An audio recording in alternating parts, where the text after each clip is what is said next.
Je vous remercie. Donc, comme Thierry Vell l'a bien explicité, ma contribution ne porte pas sur les pôles de compétitivité en général, mais sur le pôle finance. Bien sûr, on espère que ce soit suffisamment général pour éclairer aussi ce qui se passe dans les autres pôles. Alors, puisqu'on a très peu de temps et que j'ai peur d'être coupé, je vais résumer en 5 points ma contribution. Premier point, le secteur de la finance est un secteur essentiel, un secteur important de l'économie. Je crois qu'aujourd'hui, il fait bon de le rappeler. Deuxième point, les activités financières, ça peut sembler un peu paradoxal, on y reviendra, mais les activités financières sont menacées de délocalisation. Troisième point, les activités financières ont une tendance naturelle à la concentration. Quatrième point qui découle du précédent, puisqu'elles ont une tendance naturelle à la concentration et puisqu'on parle de budget public, la question est de savoir pourquoi a-t-on besoin d'un pôle de compétitivité finance.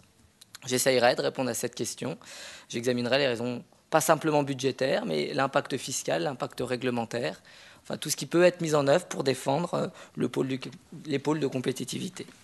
Voilà, donc mon 5e point est celui-ci. Ce n'est pas qu'une question budgétaire, on verra l'intérêt des pôles, même lorsqu'il y a une tendance à la concentration qui est naturelle. Donc je vais commencer par le premier point. La finance, quelques chiffres, c'est 600 000 emplois, c'est 3 fois plus que le secteur automobile. C'est souvent décrié comme activité, enfin souvent en tout cas sous-estimé.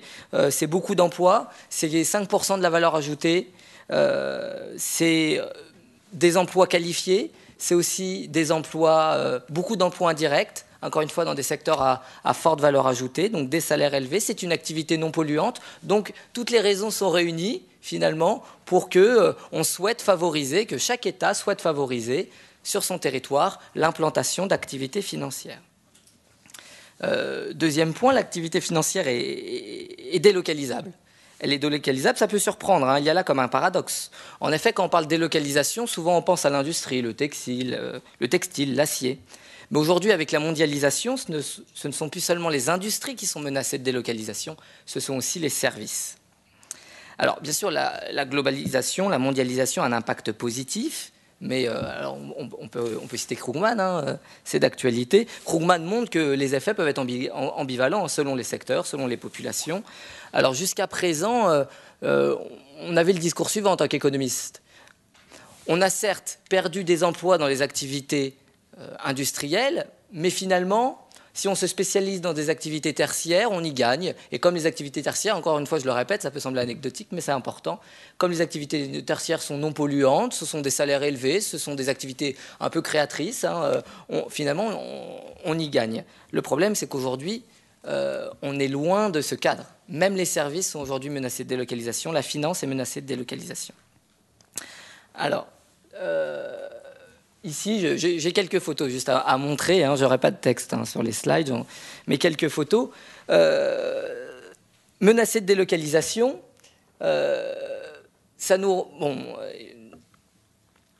menacés de délocalisation, ça n'a pas toujours été le cas. Ça n'a pas toujours été le cas parce que traditionnellement, on le sait, les activités financières sont fortement concentrées, très fortement concentrées géographiquement. Tout le monde connaît Wall Street, pas simplement dans cette salle. Tout le monde dans la rue connaît Wall Street.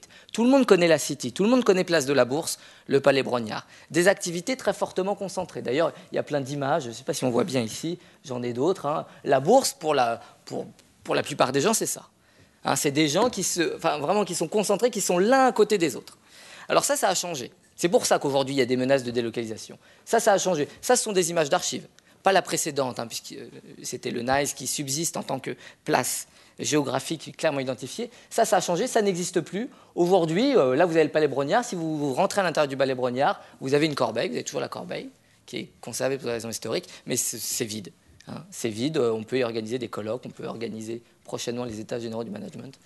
Ça sert de lieu de conférence. Donc, des bouleversements ces dernières années. Ici, c'est le Nasdaq, de même. Le Nasdaq, si on veut des photos du Nasdaq, on ne trouve rien. C'est complètement vide. Donc, une forte concentration historique, mais qui a laissé place à une forte concurrence et à une délocalisation des activités financières.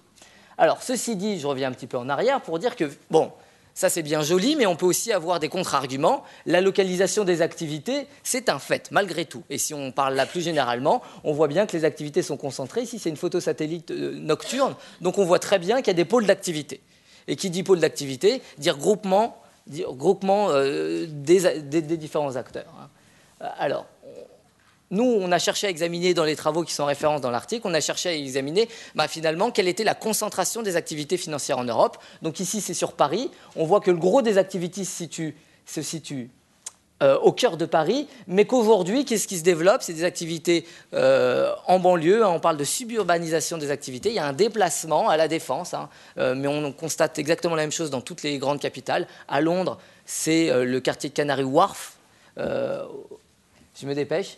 À New York, dans le New Jersey, on a un développement aussi fort des activités financières. Donc, on a malgré tout de la concentration, pas comme on l'a connu auparavant, mais de la concentration. Ça, c'est au niveau européen. On ne voit pas très bien, mais j'avance. On voit très bien apparaître la City quand même au niveau européen.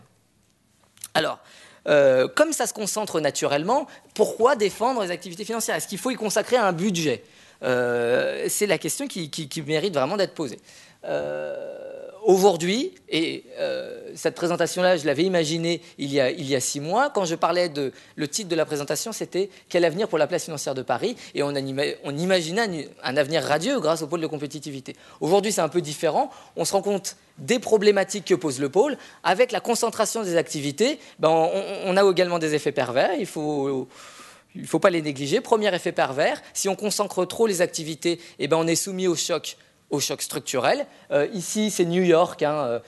C'est la relation qu'il y a entre l'indice Standard & Poor's, c'est pas tout à fait actualisé, la relation entre l'indice Standard & Poor's et l'emploi à New York. On voit que c'est des activités très cycliques, les activités financières. Est-ce qu'il faut tout miser à Paris sur le pôle de compétitivité et finance? C'est une des questions qu'on peut se poser. Autre problème que pose la concentration des activités financières, cela conduit non seulement à des réformes,